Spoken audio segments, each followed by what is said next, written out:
নমস্কাৰ বন্ধুসকল, পুনৰ আন এটি ভিডিঅ'লৈ আপোনালোকৰ ওচৰত।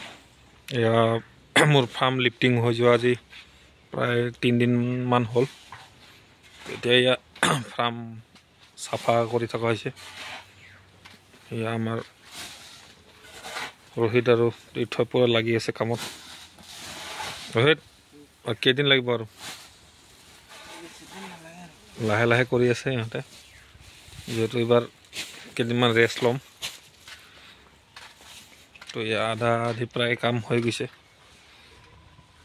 দানাৰ বস্তাত লিটাৰবিলাক ভৰাই থকা হৈছে। তো এতিয়া এইকেইদিন ইহঁতে পূৰা ছুটি মাৰি আছে আৰু ৰেষ্ট।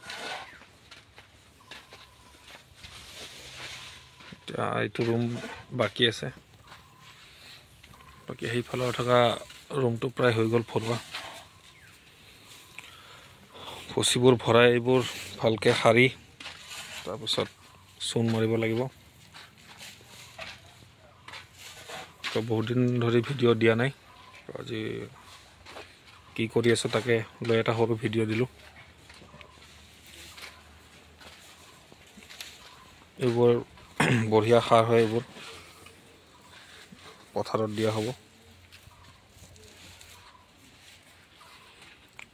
তো নেক্সট আৰু 12 13 দিনৰ পিছত পোৱালি আহিব। তেতিয়া আৰু নতুন ভিডিঅ' লৈ আহিম আপোনালোকৰ ওচৰত।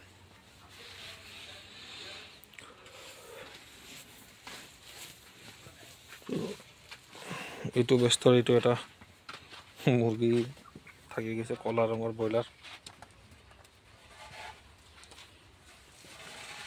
ঘৰত খাবলৈ ৰখা হৈছে। ডিংকাৰ ফিডাৰ এইবোৰ চব ধুব আছে। বাকী ফাৰ্মৰ মকৰাৰ জাল চাফা কৰিব আছে। তো লাহে লাহে কামখিনি কৰা হ'ব। তো আজিৰ ভিডিঅ'টো ইমানেই। ধন্যবাদ, থেংক ইউ।